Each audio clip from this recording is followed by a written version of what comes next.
akan membahas tentang fluida. Jadi di dalam fisika ada kita mengenal fluida, tapi di kesehatan lebih cenderung kita mengenalnya sebagai hidro. Ya, hidro itu sama dengan fluida, sama dengan cairan. Bisa dia bernilai hidrostatis, artinya sama dengan fluida statis, dan juga kita juga bisa membahas hidrodinamik yang di dalam pembahasan ini dinamakan dengan fluida dinamis atau dinamika fluida, sama ya. Kita lihat pendahuluannya pertama, Ibu-ibu, bahwasanya apa itu fluida? Ya, apa yang dimaksud dengan fluida? Jadi fluida itu sering disebut juga dengan zat alir. Ya, zat alir itu kalau di dalam tubuh kita tidak hanya cairan, Ibu-ibu. Ya, darah pun termasuk zat alir. Bahkan gas yang mengalir di pembuluh darah itu juga kita kenal sebagai zat alir. Jadi zat alir itu bisa dia berwujud cair dalam bentuk cairan itu sendiri, atau juga dia bisa berbentuk gas. Ya, apakah itu cairan atau gas? Maka dia masuk ke dalam bagian di dalam fluida itu sendiri atau hidro itu sendiri. Ya, apa contohnya? Di sini ditampilkan bahwasannya contohnya itu diantaranya adalah air itu sendiri, kemudian darah yang ada di pembuluh darah, kemudian ada oksigen sebagai peristiwa respirasi yang terjadi pada tubuh, baik itu inspirasi maupun ekspirasi. Kemudian juga terjadi pengaliran karbon dioksida ketika terjadi ekspirasi. Kemudian ada cairan infus, ya, cairan infus ini banyak nih, biasanya ibu udah pada tahu itu apa saja cairan infus itu sendiri, dan sebagainya. Semuanya itu adalah bagian di dalam hidro atau bagian di dalam fluida. Apakah itu fluida statis ataupun fluida dinamis, apakah itu hidrostatis ataupun dia hidrodinamis. Maka secara umum, ibu-ibu, kita mengenal ada dua hal pokok yang dipelajari dalam fluida atau hidro tadi. Yang pertama adalah kita mengenal sebagai fluida yang dalam keadaan setimbang, artinya fluida itu tidak bergerak. Maka kajian ini dinamakan dengan statika fluida, ya, atau fluida statis, ya. Jadi statik fluida itu sama dengan fluida statis atau sama dengan hidrostatis atau statis fluida. Ya, hal-hal yang dibahas di dalam statis fluida ini diantaranya adalah massa jenis yang kita kenal dengan rho, atau kita juga bisa membahas tekanan, biasanya P, satuannya biasanya ini adalah Newton per meter persegi. Kemudian juga daya apung. Daya apung ini banyak ya macamnya, nanti bisa diketahui dari berat jenisnya. Kalau berat jenis berarti satuannya adalah kilogram per meter kubik. Kemudian ada juga kita melihat adanya tegangan permukaan dan lain-lain yang bisa kita lihat di dalam statik fluida ini. Kita lihat satu-satu. Kita mulai dari massa jenis. Ya, yang kedua nanti kita mengenal ada juga fluida dinamis atau hidrodinamika atau dinamika fluida, sama ya. Jadi nama-nama yang saya sebut tadi ya pengertiannya sama. Dinamika fluida atau hidrodinamika itu mempelajari fluida secara lebih kompleks. Ya, misalnya tentang bagaimana aliran fluida di dalam pembuluh darah misalnya, atau bagaimana aliran fluida di dalam suatu bejana tertutup misalnya. Nah, itu adalah kita membahasnya dalam kajian hidrodinamika, ya, atau dalam fluida dinamik. Ya. Kita lihat yang pertama, kita lihat dulu fluida yang statis. Di dalam fluida statis, ya, kita mengenal yang pertama itu adalah massa jenis. Massa jenis ini nama lainnya adalah densitas. Densitas atau massa jenis itu adalah massa zat per satuan volume. Jadi massa zat itu satuannya biasanya dalam kilogram, massa volumenya dalam satuan meter persegi atau meter kuadrat. Maka satuan untuk massa jenis itu adalah kilogram meter kubik, ya. Kilogram meter kubik karena dia volume, ya. Kemudian saudara, ibu-ibu, ya, yang digunakan untuk satuan masanya adalah kilogram, sementara yang digunakan untuk satuan volumenya adalah meter kubik, ya. Jadi meter kubik sebagai satuan volume, sehingga satuan dari massa jenis itu adalah kilogram per meter kubik. Ya, ini mungkin barangkali perlu Ibu catat ya, satuan massa jenis itu adalah kilogram meter kubik. Ini satuan dalam SI. Nanti di rumah sakit banyak macamnya Ibu, ada sentimeter per liter ya, ada sentimeter per desiliter ya, itu tergantung nanti bagaimana ya suatu cairan yang ada di dalam di rumah sakit ya. Biasanya kalau di rumah sakit biasanya satuannya CGS ya, CGS itu sentigram dan sekon ya. Kalau di dalam dunia pendidikan biasanya MKS ya, MKS itu meter, kilogram dan sekon ya, itu maksudnya. Maka formula dari massa jenis itu ya di SMA mungkin barangkali ibu-ibu kalau masih ingat, Itu adalah rho sama dengan M dibagi dengan V besar. Ini V-nya besar ya. M ini adalah massa, satuannya kilogram, dan V ini adalah volume, satuannya adalah meter kubik. Sehingga rho itu rumusnya adalah kilogram per meter kubik. Oke, ini yang pertama di dalam densitas atau massa jenis, terutama di dalam kajian statis fluida atau fluida statis atau hidrostatis ya. Oke, kita lihat. Di dalam kita membuat masing-masing material, ya, kita mengetahui massa jenis masing-masingnya. Kita contohkan di sini, mulai dari udara. Udara pada tekanan 1 atmosfer dan suhu 20 derajat Celcius itu massa jenisnya adalah 1,20 kg per meter kubik. Ini udara, ya. Etanol 0,81 kali 10 pangkat 3 kg per meter kubik. Benzena 0,90 kali 10 pangkat 3 kg per meter kubik. Es 0,92 kali 10 pangkat 3 kg per meter kubik. Air sendiri yang kita gunakan sehari-hari itu massa jenisnya adalah 1 kali 10 pangkat 3 kg per meter kubik atau 1000 kg per meter kubik. Air laut lebih tinggi lagi 1,03 kali 10 pangkat 3 kg per meter kubik. Darah itu lebih tinggi lagi 1,06 kali 10 pangkat 3. Gliserin 1,26. Keton yang paling tinggi di bagian ini adalah 2 kali 10 pangkat 3 ada 2000 ya, kilogram per meter kubik ya. Itu apanya? Logam-logam lainnya sampai dengan yang paling tinggi itu adalah platinum ya. Platinum itu mempunyai massa jenis 21,4 kali 10 pangkat 3 kg per meter kubik. Artinya apa ini, Ibu? Massa jenis yang didapatkan oleh suatu material itu membuat material itu lebih, semakin besar dia akan semakin tenggelam. Kalau dicampur, misalnya air dicampur dengan platinum misalnya, maka platinum pasti akan berada di bagian dasar, sementara air berada di bagian atas. Itulah menandakan hubungan antara material-material yang menggunakan massa jenis yang berbeda ini. Ya. Jadi kalau kita bandingkan nanti aluminium misalnya dengan platinum, pasti platinum di bawah, aluminiumnya di atas. Kenapa platinum di bawah? Karena dia memiliki massa jenis jauh lebih besar ketimbang aluminium kalau dia dicampur. Ya, kalau dia dicampur. Begitu ya, mau dipahami nanti. Misalnya kalau darah dengan air bagaimana? Darah massa jenisnya lebih besar daripada air sehingga darah itu di bawah, kemudian air di atas. Jadi kalau Ibu masukkan darah ke dalam cairan, maka darah itu akan pergi ke bagian dasar. Kenapa? Karena dia memiliki massa jenis jauh lebih besar ketimbang air itu sendiri. Bagaimana darah dengan gliserin? Maka gliserin pasti akan di bawah, darahnya di atas. Terbalik. Karena kenapa? Karena gliserin mempunyai massa jenis yang jauh lebih besar ketimbang. Bisa dipahami, Bu Rafika? Bisa ya? Ya, nah itu ya hubungan yang pertama di dalam statik fluida atau hidrostatis ya mengenai massa jenis untuk masing-masing material. Ini nanti ibu-ibu bagusnya ini dicatat nanti ya. Nanti kalau saya sudah bagikan materinya melalui video silakan nanti ibu catat. Sekarang kita lihat ke contoh soalnya. Ini dalam ruang perawatan bayi. Apa nama ruang perawatan bayi itu, Bu Rafika?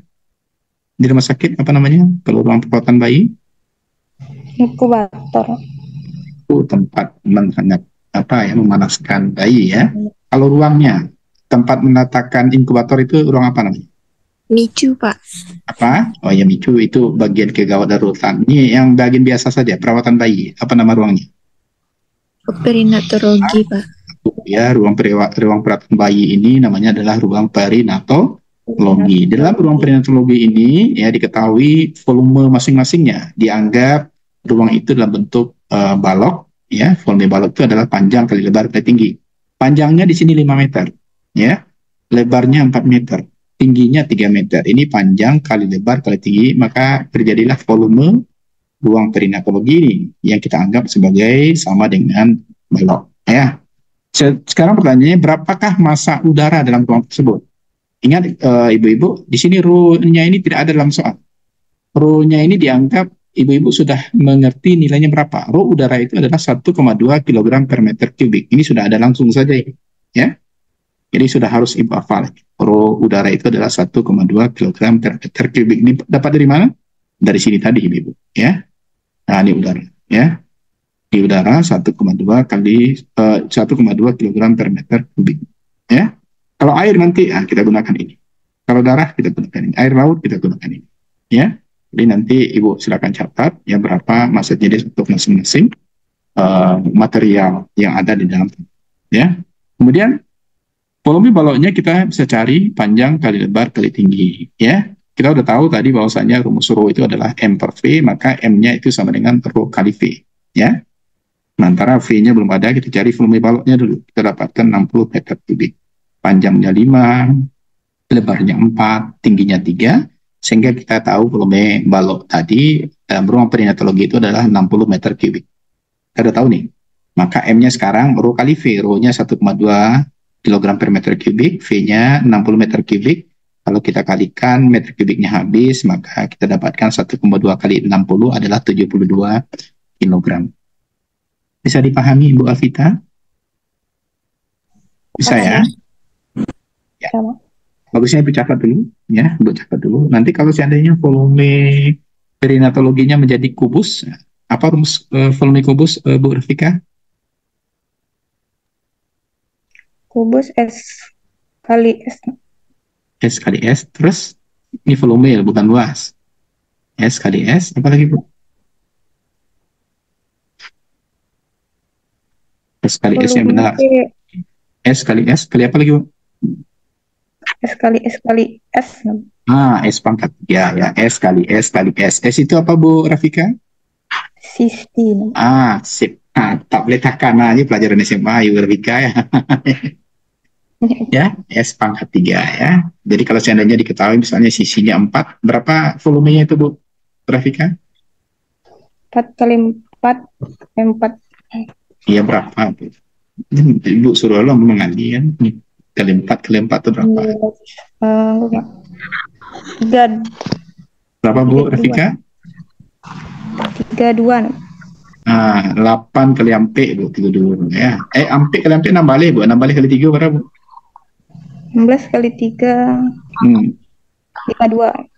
Nah itulah ya Bu ya. Pokoknya Bu, itu contoh ya. Jadi kalau seandainya volumenya menjadi kubus, nanti Ibu gunakan volume kubus ya. Kalau dia balok, kita jadikan balok. Kalau volumenya itu trapesium Ibu misalnya. Apa itu trapesium volumenya Ibu? Volume trapesium bagaimana caranya? P kali L. Apa Bu? P kali L apa? Trapesium. Trapesium apa volumenya Bu? Rumus volumenya apa? Trapesium. Jadi silakan aja Bu cari di internet ya. Apa volume trapesium? Biasanya kita cari luasnya dulu, kemudian kita kalikan tinggi. Luas trapesium apa kalikan tingginya. Ya, biasanya seperti itu. Oke ya, nah itu kira-kira seperti itulah soalnya nanti Ibu-Ibu kalau seandainya ditanya tentang fluida ini ya, fluida ini. Paham ya Ibu-Ibu di sini ya? Bagaimana penjabarannya? Ya, saya harapkan paham ya. Oke, kita lanjut. Yang kedua, di dalam fluida statis atau dalam hidrostatis itu kita mengenal adanya tekanan. Ibu. Tekanan dalam fluida ini dikatakan bahwasanya ketika fluida berada dalam keadaan tenang, ya, maka fluida itu akan memberikan gaya tegak lurus ke seluruh permukaan kontaknya, ya, seperti dinding bejana atau mungkin benda yang tercelup ke dalam fluida. Ya, coba Ibu-Ibu rasakan ketika Ibu duduk di tepi kolam renang, kemudian kaki Ibu juntaikan ke bawah. Apa yang terasa Bu Cindy? Kakinya di bawah atau air sungai lah ya, air sungai yang mengalir misalnya, apa yang dirasakan oleh kaki Bu? Kalau kita juntaikan ke dasar airnya, apa kira-kira Bu Cindy? Dingin Pak. Ya Allah dingin ya, oh ya dingin ya, apalagi di sungainya di kutub ya Bu ya.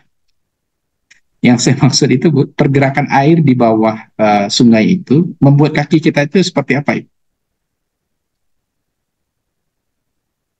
Bu Cindy? Berayun-ayun Pak. Tuh dia berayun-ayun itu ya. Kenapa dia berayun-ayun Bu Cindy? Kenapa? Ketika kita menjuntaikan air kaki kita di sungai atau di kolam renang, kaki kita itu berayun-ayun. Kenapa? Karena ada tekanan ini Bu, ke segala arah. Ya, ada tekanan di bawah aliran fluida itu ke segala arah. Sehingga kaki kita ikut ya ditekan ketika dia berada di dasar atau di atas permukaan air. Ya. jadi berayun-ayun, ya, telah menyebabkan berayun. Artinya apa, Ibu-ibu? Di dalam cairan atau fluida pun kita mengenal adanya istilah tekanan, ya. Tekanan itu biasanya melibatkan diantaranya adalah gaya. Gaya itu biasanya kita simbolkan dengan F besar, satuannya Newton. Kemudian dia juga melibatkan luas permukaan. Luas permukaan itu biasanya kita simbolkan dengan A, satuannya adalah meter persegi. Maka tekanan itu mempunyai rumus P sama dengan F per A. Ya, jadi tekanan itu sama dengan F berbanding luas permukaan. Artinya Ibu, kalau ingin kita tekanan yang terjadi pada dasar permukaan itu kecil, maka tentu gaya yang ada di permukaan itu juga kecilkan dengan luas permukaan dibesarkan. Ya, di hidup juga seperti itu, Ibu. Kalau ingin Ibu tekanan dalam hidup itu nggak besar, ya kurangi gaya, kemudian perbesar penerimaan kepada Yang Maha Kuasa. Besarkan luas permukaan. Maka tekanan itu akan semakin mengecil, sehingga hidup tanpa tekanan. Tapi kalau Ibu banyak permintaan, gaya banyak, harus punya motor, harus punya rumah, harus punya suami yang ganteng, misalnya, maka semakin banyak tekanan dalam hidup itu, apalagi luas permukaan, sabar Ibu nggak ada misalnya, ya, maka semakin banyak tekanan dalam hidup, ya. Jadi kalau mau Ibu tekanan dalam hidup itu mengecil, ya kurangi gaya, Bu, ya, seperti itu. Ya, Bu Alvita, ya, kalau ingin tekanan dalam hidup itu tidak banyak, kurangi gaya. Ya, seperti itu, ya. Nah, jadi konsep fisika ini bisa dibawa ke kehidupan sehari-hari ini, ya. Kalau ingin misalnya Ibu mengurangi tekanan, perbanyak sabar, Bu. Jadi sabar itu ada pada luas permukaan, Bu. Tidak hanya pada luasnya kening, ya, Bu, ya. Kalau luas kening sudah jelas itu, ya. Tapi perbanyak sabar, yaitu berarti kita memperbanyak luas permukaan di sini. Sehingga tekanan itu semakin mengecil. Tapi yang paling penting itu adalah kurangi gaya, Bu. Dan orang punya oto, wak niru punya oto, kan. Orang lah punya oto dulu, dah awak lunjuk lah ya. Kalau itu juga disasak-sasakan, laki juga apa ya, akan banyak tekanan dalam hidup, ya. Kalau banyak tekanan dalam hidup, Bu, apa ya, Pak? Nah, ini sebenarnya saya juga ingin sampaikan ke istri saya juga ini, Bu, ya. Karena memang tekanan dalam hidup itu banyak gara-gara istri, Bu. Ya, jadi kalau ibu-ibu ini, kalau mau Ibu, suami Ibu termasuk surga, jangan terlalu banyak mana permintaan ke suami Ibu, ya. Ya, Bu Alvita? Kan banyaknya minta A, minta B, minta C, kepanjang ya kan. Aturannya nak korupsi, gara-gara Ibu korupsi. Kacau kan. Oke, ya. Ibu jangan terlalu serius. Ini Bu Rafika, ini serius sekali saya lihat ini, ya. Bu Rafika. Ya, Pak. Bu Rafika udah punya suami kan? Belum, Pak. Belum, ya Allah, salah loh. Salah. Jangan Bu Rafika nanti ya, Bu, ya. Untuk nanti ya. Nanti. Kalau Bu Cindy udah punya suami? Bu Cindy? Belum, Pak. Belum. Bu Alvita?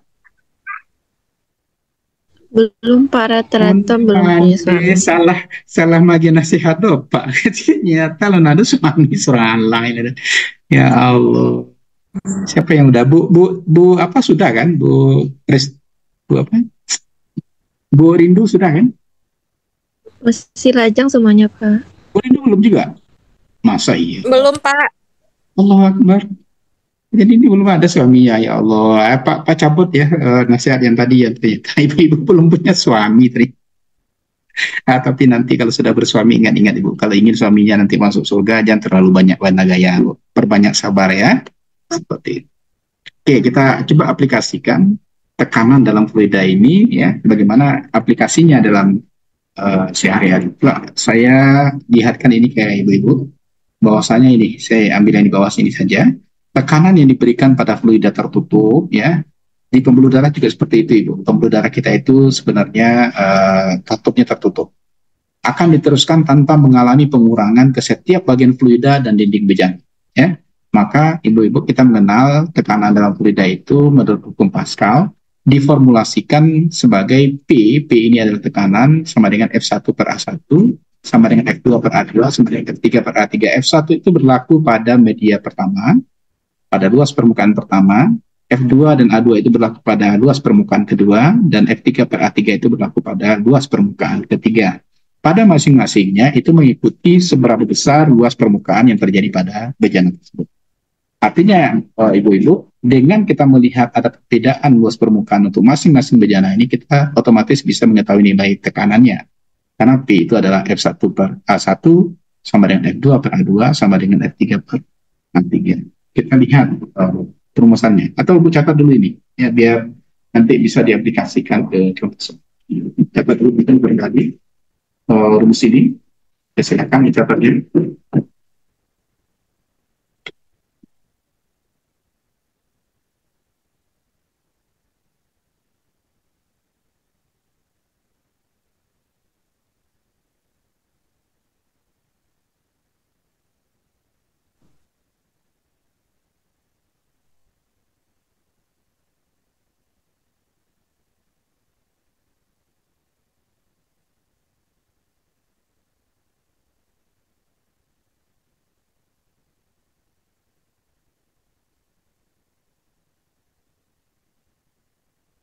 Oke, ya kita lanjut Ibu. Bagaimana penerapannya? Coba Ibu perhatikan ini. Ya, pada gambar tadi ya, pada gambar yang tadi, jika luas penampang A1-nya 1 meter persegi, ya yang lebih kecil, A2-nya yang lebih besar itu adalah 4 meter persegi dan A3-nya yang paling besar tadi adalah 9 meter persegi. Jadi ya, ini adalah luas permukaan masing-masing daerah yang kita lihat tadi ya, pada bagian. Sedangkan di sini diketahui hanya gaya F1 saja sebesar 200 Newton. Berarti kita bisa mencari nilai F2 dan F3. Jadi di sini dikatakan berapa newtonkah gaya pada F2 dan F3, berarti yang disuruh mencari adalah F2 dan F3. F1-nya 200 newton, A1-nya 1 meter persegi, A2-nya 4 meter persegi, A3-nya 9 meter persegi, maka kita punya rumus tadi P-nya sama dengan F1 per A1. P-nya yang mau kita cari ini. F1-nya ada, A1-nya ada, tentu P-nya bisa kita dapatkan. Nilainya adalah 200 newton per meter. Dari mana datangnya ini newtonnya? F-nya newton, A1-nya meter persegi. Maka kita dapatkan nilainya adalah 200 newton per meter kuadrat. P-nya adalah 8. Kemudian, bagaimana cara kita mencari nilai F2? Ya gampang ya. Kalau P sama dengan F1 per 1, tentu F2-nya sama dengan P dikali dengan A2. Kita lihat aja di sini Bu, kita ganti ini menjadi F2. Maka tentu F2 ini sama dengan P dikali dengan A2. Ya. Maka P-nya 200 Newton, kita dapat tadi, dikalikan dengan A2. A2 tadi kan 4 meter persegi. Maka kita dapatkan nilai F2-nya adalah 800 Newton. Begitu juga untuk F3, Bu. F3-nya ganti ini F3, maka sama dengan P dikali dengan A3. P-nya 200 Newton, dikalikan dengan A3-nya 9 meter persegi, maka kita dapatkan F3-nya 1800 Newton. Ini cara pertama, gitu. Cara keduanya, kita bisa juga membandingkan langsung ini, F1 per A1 sama dengan F2 per A2 sama dengan F3 per A3. Untuk mencari nilai F2, F1-nya ada, A1-nya ada, A2-nya ada, tentu F2 bisa kita cari. Ya.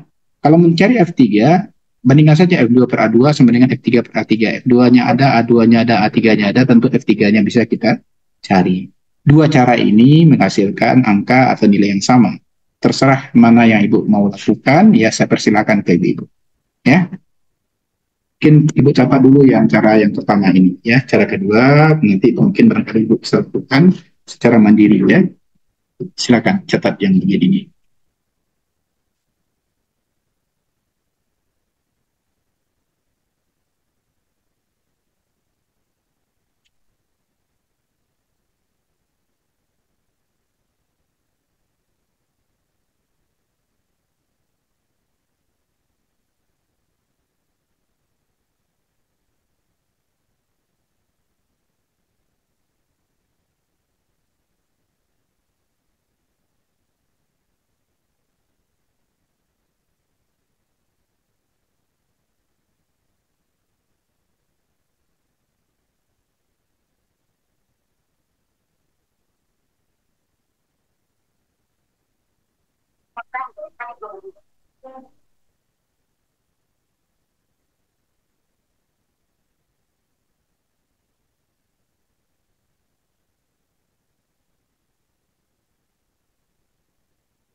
Ada yang mau mencobakan cara keduanya enggak? Coba F1, A1, A2, A3-nya ada, maka F2 kita cari F1 per A1 sama dengan F2 per A2, maka F2-nya bisa kita cari ya.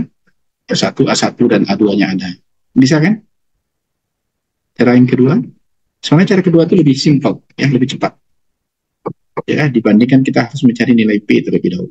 Ya, cara yang kedua itu lebih simple. F1 per A1 sama dengan F2 per A2. F1-nya nilainya ada, A1-nya ada, F2-nya dicari, A2-nya ada. A, F2 dikalikan dengan A1 sama dengan F1 dikalikan dengan A2. Maka F1-nya sama dengan nilai ini dibagi dengan uh, F1 tadi. Ya, bisa kan, Bu Alvita? Bisa, Bu? Boleh diulang, Pak? Oke, jadi rumus keduanya, kalau rumus pertama ini tadi kan, rumus keduanya F1 per A1 sama dengan F2 per A2. Nah, ini untuk mencari nilai F2 nih. F1-nya ada, A1-nya ada, A2-nya ada. Ya, diketahui tadi. Maka tentu F2 ini bisa dicari. Ya, F2 dikali A1 itu sama dengan F1 dikali dengan A2. Ya, F2-nya sama dengan F1 kali A2 per A1. Nah, itu nilai F2. Nilainya pasti akan sama. Ya, nilainya pasti akan sama.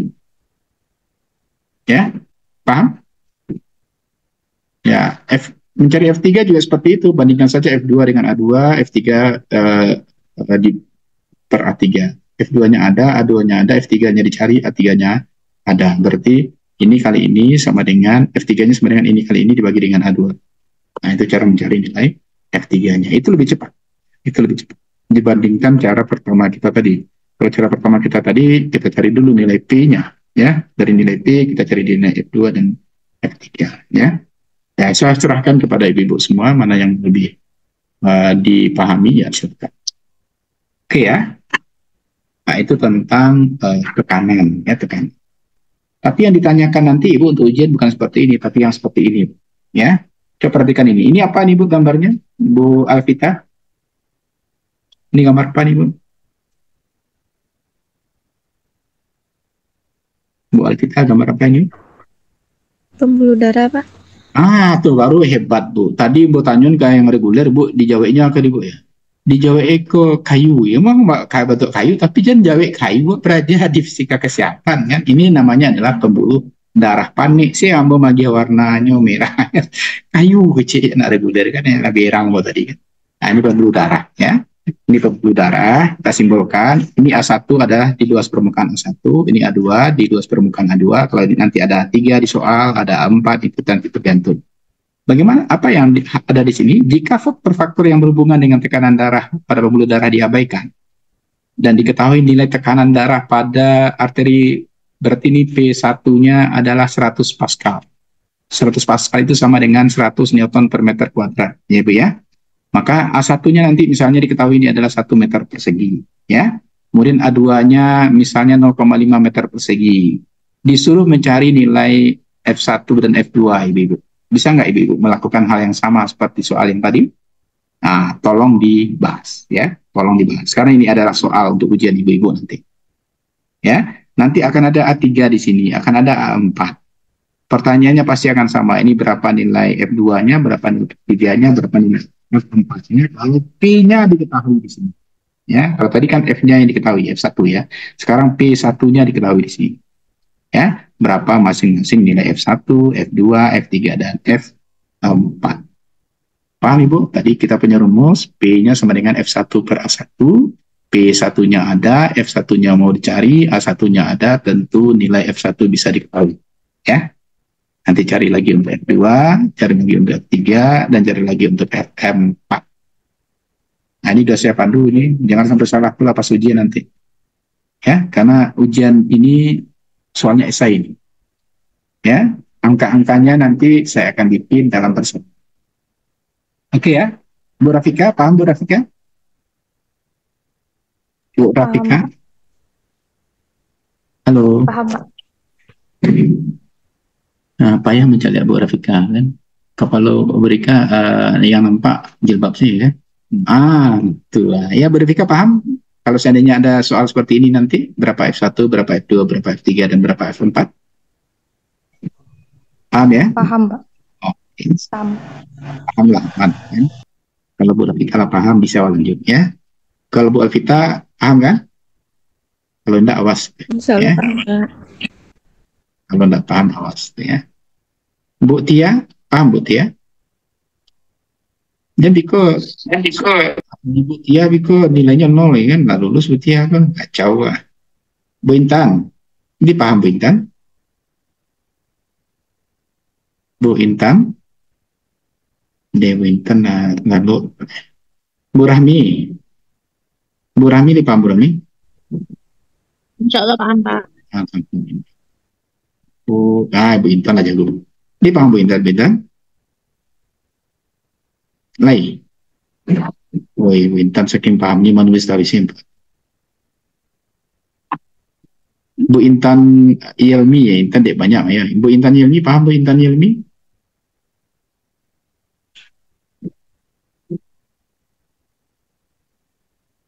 Masih fokus Bu Intan Yelmi ya. Kalau Bu Intan Octavia, paham Bu Intan?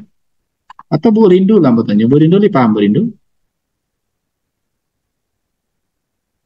Halo Bu Rindu. Oh, Bu Rindu sedang masak. Inilah ya. Ini parahnya kalau Zoom ini kita ya. Kalau sudah nggak kelihatan wajah itu, saya asumsinya langsung negatif. Kalau nggak masak, nggak tuh lalu, nggak ke KWC kan, mencuci kan Bu ya.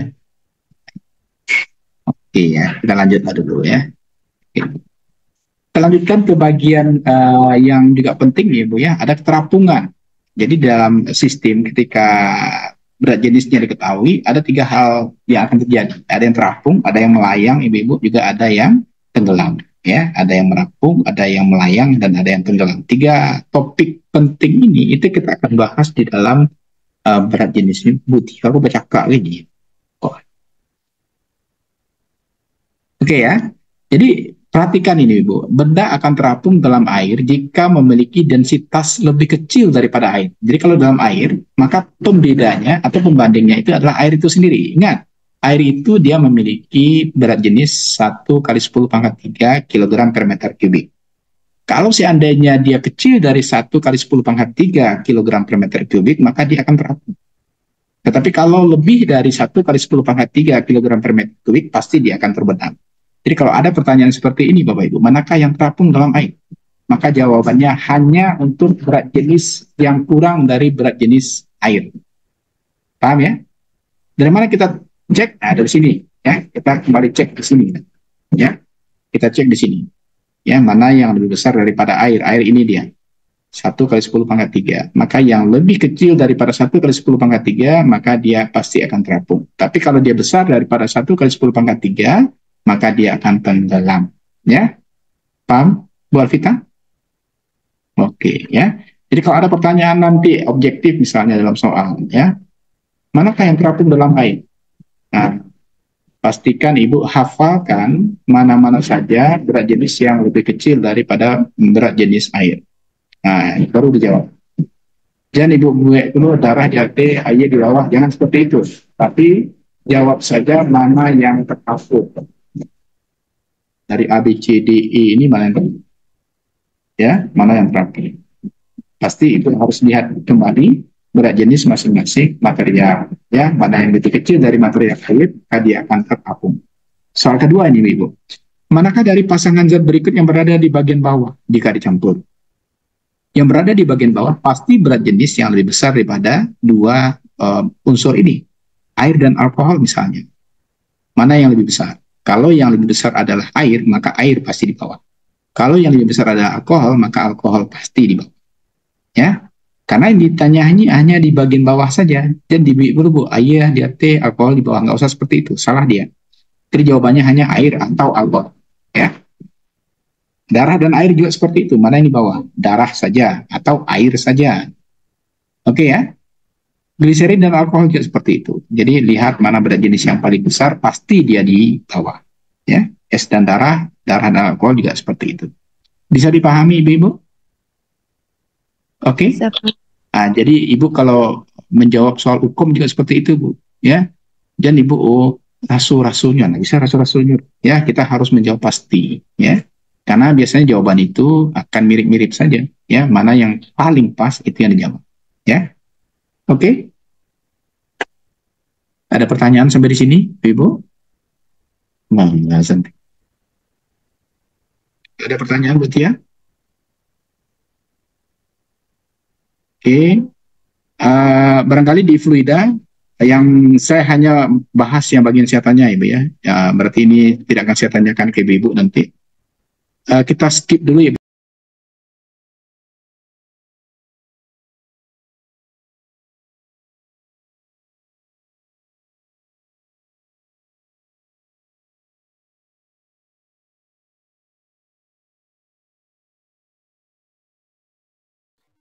Assalamualaikum warahmatullahi wabarakatuh.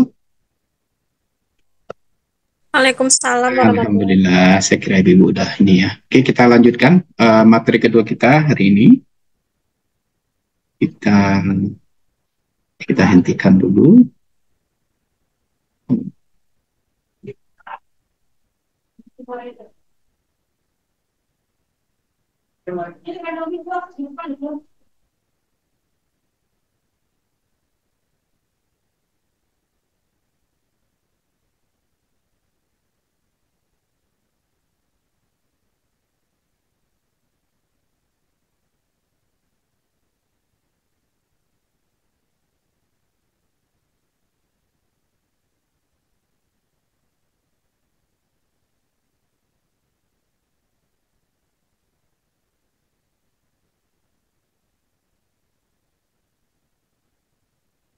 Ibu-ibu, kemarin saya sudah ajarkan biotermik belum ya?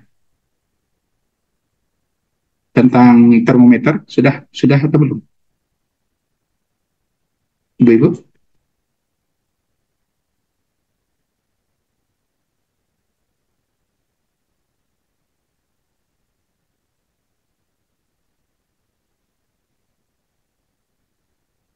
Halo, ibu-ibu? Saya sudah ajarkan biotermik nggak kemarin? Tentang suhu, tentang termometer, sudah atau belum? Halo, Bu Rindu? Bu Rindu? Iya, Pak. Saya sudah ajarkan tentang biotermik nggak kemarin? Tentang termometer Celsius, sudah atau belum? Termometer klinik, sudah atau belum? Rasanya belum. Rasanya belum, Pak.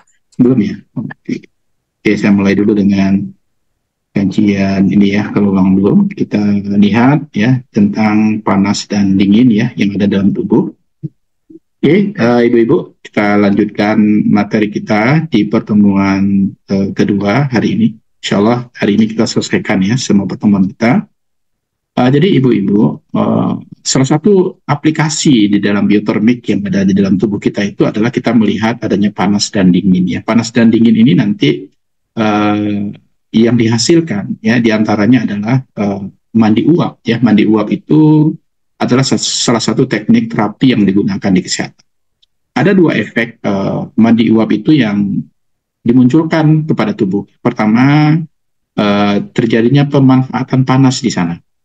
Kalau seandainya terjadi pemanfaatan panas, maka akan terjadi secara otomatis yang dinamakan dengan peningkatan metabolisme. Kita tahu bahwasanya di dalam tubuh kita itu terjadi oksidasi biologi, ya, pembakaran yang terjadi secara otomatis yang tanpa kita sadari, ya, dari peristiwa pencernaan yang terjadi di dalam tubuh atau digestive system, ya. Kemudian di dalam pemanfaatan panas itu juga terjadi yang kita namakan dengan vasodilatasi. Vasodilatasi ini adalah peningkatan aliran darah ke daerah yang dingin, ya. Jadi banyak ya kasus pasien terjadi di ujung kaki paling akhir itu dirasakan tidak ada rasanya. Itu yang kita namakan dengan mati rasa. Maka kalau kita lakukan mandi uap sebagai bentuk terapi, maka bisa memunculkan vasodilatasi itu kembali. Peningkatan aliran darah ke daerah yang paling dingin sehingga yang tidak ada rasa itu kembali bisa menjadi ada rasa lagi. Ya, itu dinamakan dengan efek dari pemanfaatan panas dalam mandi uap. Kemudian ibu-ibu, sumber panas yang lain yang bisa kita gunakan diantaranya adalah kita mengenal adanya aliran panas. Ya, aliran panas ini kita kenal dengan metode konduksi. Ini biasa dilakukan pasca nifas persalinan, kemudian masa persalinan itu terjadi misalnya bayi dengan hipotermi, misalnya terjadi prematur, ya, maka bisa dilakukan metode konduksi ini. Contohnya adalah metode kangguru, ibu, ya. Jadi bayi didekapkan kepada dada ibu, kemudian terjadi metode konduksi. Metode konduksi ini syaratnya adalah ada kontak langsung antara dua objek. Jadi kulit bayi dengan kulit ibu saling bersentuhan. Kulit ibu yang biasanya lebih panas dibandingkan kulit bayi itu bisa mentransfer heatnya, mentransfer panasnya ke kulit bayi sehingga terjadi aliran panas dari kulit ibu ke kulit bayi. Itu dinamakan dengan sumber panasnya berasal dari metode konduksi. Ada lagi sumber panasnya itu berdasarkan infrared ya atau sinar inframerah ya, radiasi inframerah. Yang ketiga, sumber panas ini yang digunakan yang ketiga itu adalah panas dari gelombang pendek dan gelombang mikro ya. Gelombang pendek ini yang kita kenal tadi dengan istilah short wave ya, gelombang pendek. Jadi bagian-bagian terapi itu biasanya kita menggunakan short wave terapi ini ya. Atau kita juga bisa menggunakan panas dari gelombang ultra. Jadi ultra ini diantaranya adalah USG itu sendiri, ultrasonografi. Ingat ibu-ibu, USG itu sebenarnya di samping dimanfaatkan untuk melihat bagaimana citra janin di dalam rahim ibu, sebenarnya dia juga bisa digunakan untuk fungsi terapi. Contohnya untuk menghancurkan batu empedu ya. Sebenarnya kita bisa menggunakan USG. Kenapa? Karena USG itu prinsip kerjanya adalah menggunakan gelombang bunyi ya. Gelombang bunyi itu direfleksikan dari transducer ya. Jadi kalau ibu-ibu pernah melihat transducer pada USG yang diletakkan pada abdomen atau perut ibu itu sebenarnya dia bervibra, bergetar sendiri, kemudian merefleksikan bunyinya itu ke janin. Kemudian janin nanti dipantulkan lagi ke transducer, kemudian transducer menyimpannya di dalam monitor. Monitor itu nanti akan kita cetak menghasilkan citra USG. Nah itu proses terjadinya USG. Maka itu memanfaatkan panas dari gelombang pendek atau gelombang mikro atau radiasi dari infrasonik ya. Kemudian ibu-ibu itu adalah panas dari gelombang ultra ya. Yang salah satu contohnya adalah ultrasonografi tadi. Bisa dipahami ibu ya bagian pertama di slide ini. Jadi inilah aplikasi-aplikasi di rumah sakit ya, terutama di ada bidang radiologi, ada juga di bidang fisioterapi yang dimanfaatkan konduksi atau terapi-terapi panas atau short wave yang bisa digunakan untuk merehabilitasi pasien atau bahkan dalam bidang kuratif terapi ya, terutama di USG ya. Saya lanjutkan. Kemudian ibu-ibu, pemanfaatan lainnya kita juga mengenal adanya pemanfaatan suhu sangat rendah dalam biologi yang disebut dengan cryobiology ya. Jadi ilmunya dinamakan dengan cryobiology. Jadi seluruh seluruh spesimen yang kita hasilkan, contohnya donatur darah misalnya ya. Donor darah itu biasanya disimpan dalam suhu yang sangat rendah. Jadi keilmuan ini dinamakan dengan cryobiology ya. Ilmu atau studi yang mempelajari teknik yang menghasilkan dan menggunakan temperatur yang sangat rendah ini dinamakan dengan cryogenik ya. Cryogenik. Pemanfaatannya di mana saja cryogenik ini, diantaranya untuk organ-organ vital. Saya contohkan tadi misalnya darah ya. Donatur darah itu biasanya disimpan dalam cryogenik ini ya, suhunya sangat rendah. Atau ada yang donor sperma misalnya. Donor sperma itu juga disimpan dalam cryogenik ini ya. Atau sumsum tulang belakang nih, untuk pasien yang sudah meninggal misalnya yang telah diambil itu disimpan dalam cryogenik ini. Jadi dia harus memiliki suhu yang sangat rendah. Kornea yang diambil ya dari pasien yang pasca kecelakaan atau yang sudah meninggal itu bisa juga disimpan dalam cryogenik ini. Kemudian berbagai jaringan lain yang dapat disimpan dalam jangka waktu yang sangat lama, nah kita bisa menyimpannya dalam cryogenik. Ingat ya ibu-ibu bahwasanya suhu tertentu yang hanya bisa menyimpan bagian-bagian yang kita ambil dalam tubuh manusia, termasuk darah ya. Jadi kalau darah di PMI itu disimpan dalam kulkas biasa saja, itu kurun waktu penyimpanannya tidak lama. Tapi kalau disimpan dalam cryogenik, ya, insya Allah nanti penggunaannya bisa dalam waktu yang sangat lama atau jangka waktu penggunaannya itu bisa memperlama gitu ya. Maka biasanya disimpan di PMI itu dalam cryogenik ini ya. Ada pengalaman mungkin barangkali ibu-ibu yang pernah bekerja di PMI mungkin? Ada? Bu Intan? Pernah Bu Intan? Halo, Bu Intan pernah bekerja di PMI nggak? Nggak. Bu Intan Yelmi, ya, ini harus disebut belakangnya. Intan banyak. Bu Intan Yelmi pernah kerjanya di PMI nggak? Bantu dokter? Nggak pernah.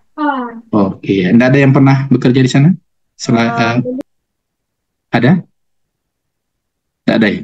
Iya, berarti nggak bisa berdiskusi ya. Jadi kalau seandainya ibu-ibu pernah bekerja di bagian itu ya, atau spesimen juga bisa, misalnya saat saat COVID kemarin, kan penyimpanan spesimen itu dilakukan pada tabuk-tabuk khusus, nanti kan kita ceritakan ya.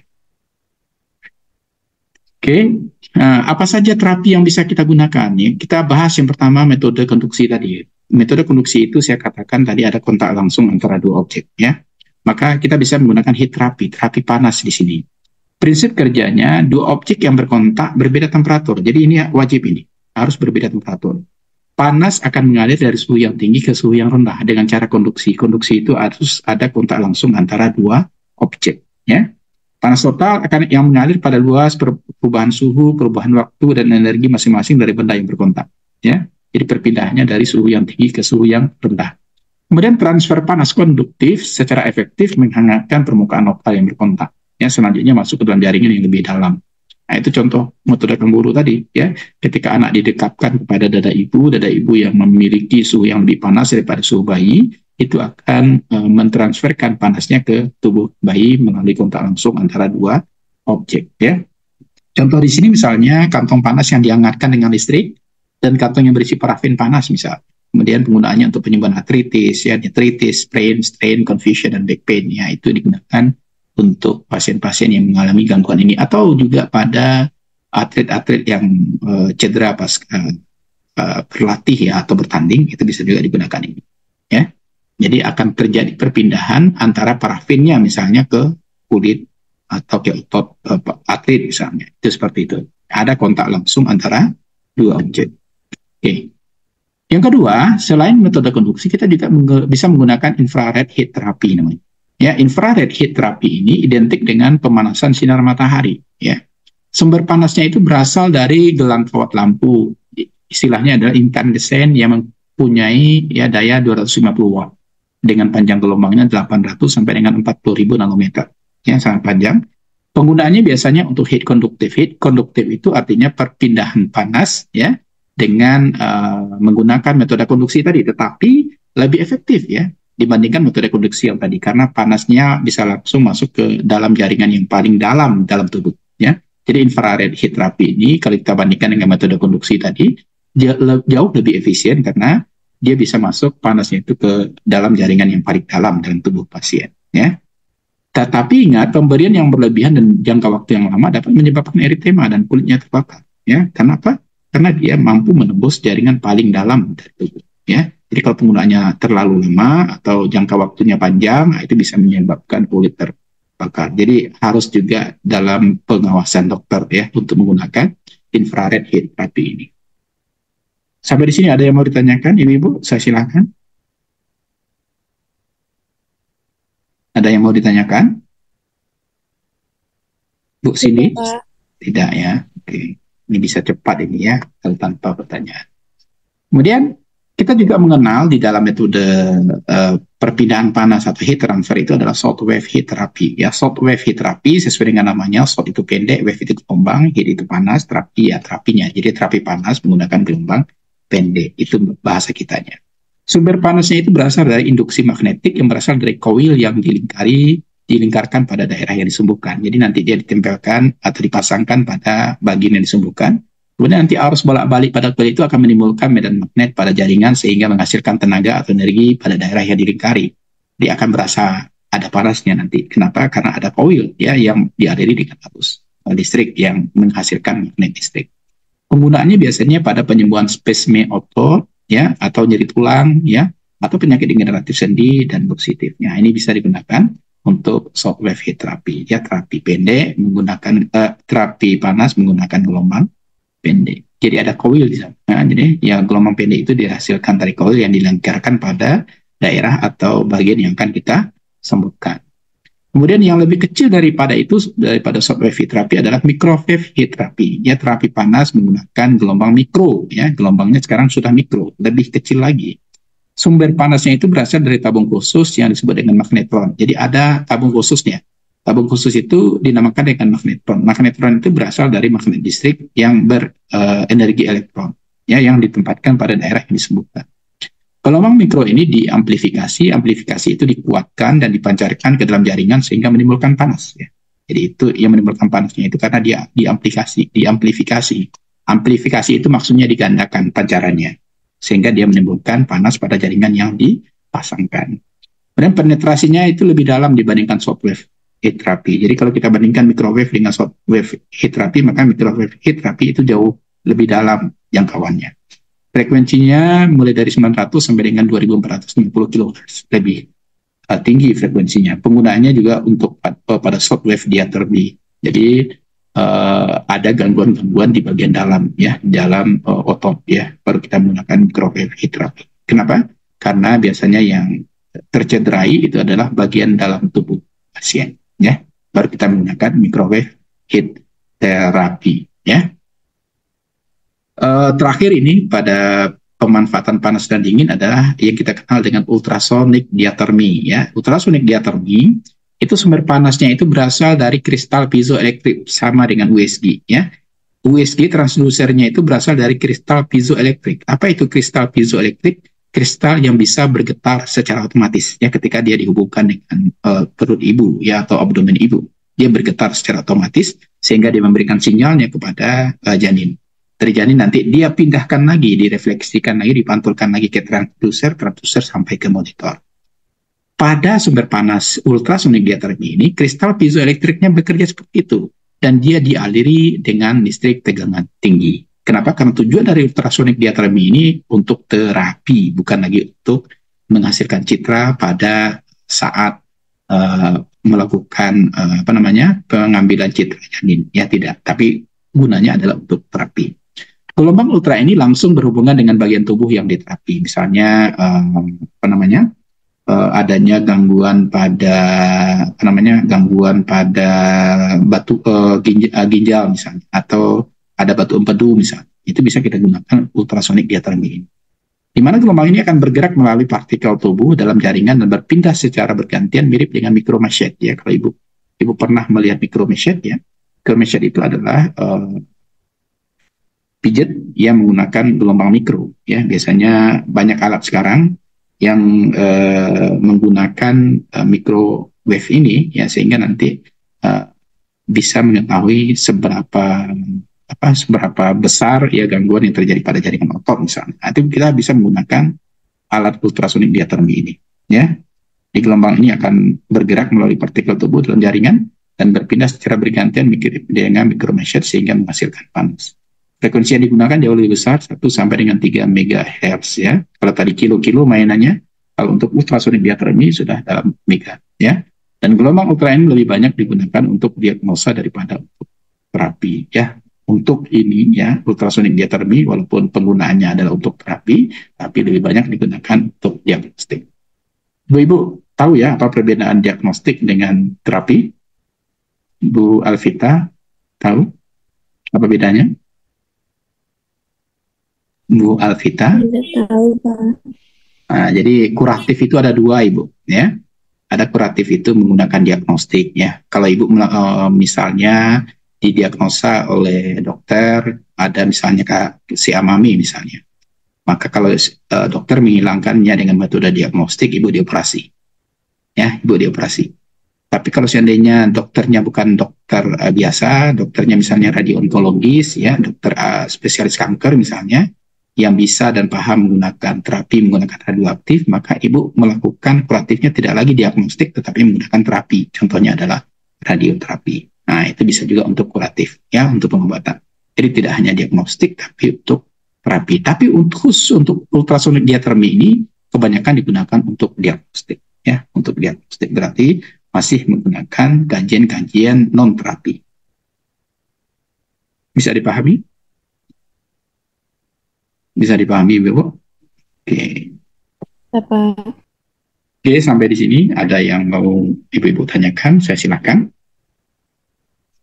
Ya, sebenarnya saya juga mau menyampaikan lagi tentang biotermik ya, Ibu ya, tapi kayaknya saya cukupkan sejelas sampai di sini. Artinya nanti soal Ibu tidak saya masukkan biotermik, tapi saya masukkan bagaimana pemanfaatan panas dan dingin ini untuk terapi. Paham Ibu-Ibu? Paham ya? Kebetulan ini juga saya rekam ini, nanti rekamannya saya akan sampaikan ke Ibu. Ada yang mau ditanyakan? Tidak hanya mungkin barangkali materinya, kalau ada pertanyaan lain yang berkenaan dengan kesehatan, saya persilakan. Ada? Bu Cindy? Ada yang mau ditanyakan? Enggak. Oke. Kalau tidak, rasanya cukup ya perkuliahan kita. Kita sudah selesaikan semua materi di dalam fisika kesehatan. Nanti Ibu lanjutkan di biokimia ya. Mudah-mudahan nanti Ibu juga mendapatkan manfaat yang lebih ya dari pembelajaran aplikasi fisika kesehatan dan biokimia ini. Dan mudah-mudahan juga Ibu lulus ya dalam mata kuliah saya ya. Jangan sampai nggak lulus ya. Kalau nggak sampai nggak lulus, Ibu ketemu lagi dengan saya. Kan bosan ya Bu ya. Ya Bu Cindy, jangan sampai nggak lulus ya. Bagaimana caranya? Ya belajar ya Ibu ya. Karena soalnya sama aja Bu. Saya nggak peduli ya apakah Ibu ahli jenjang, ya transfer, reguler, nggak tahu saya. Yang penting Ibu pahami apa yang saya ajarkan ya. Lulus di soal yang saya berikan ya. Kalau lulus Ibu, saya nggak segan-segan berikan A. Tapi kalau Ibu nggak lulus ya E ya Bu ya. Ya Bu Alvita ya. Ya Bu Rindu, sepakat ya? Kan Bu Rindu udah masak ini ya. Ya, saya harus paham ini. Oke ya. Sampai di sini mungkin barangkali nanti sampaikan ke Bu Rindu kita udah selesai ya 7 kali pertemuan. Nanti saya akan laporkan ya. Nanti Bu Rindu juga tolong sampaikan ke Prodi kita sudah selesaikan perkuliahan. Ya saya akhiri. Assalamualaikum warahmatullahi wabarakatuh. Waalaikumsalam. Terima kasih, Pak. Ya.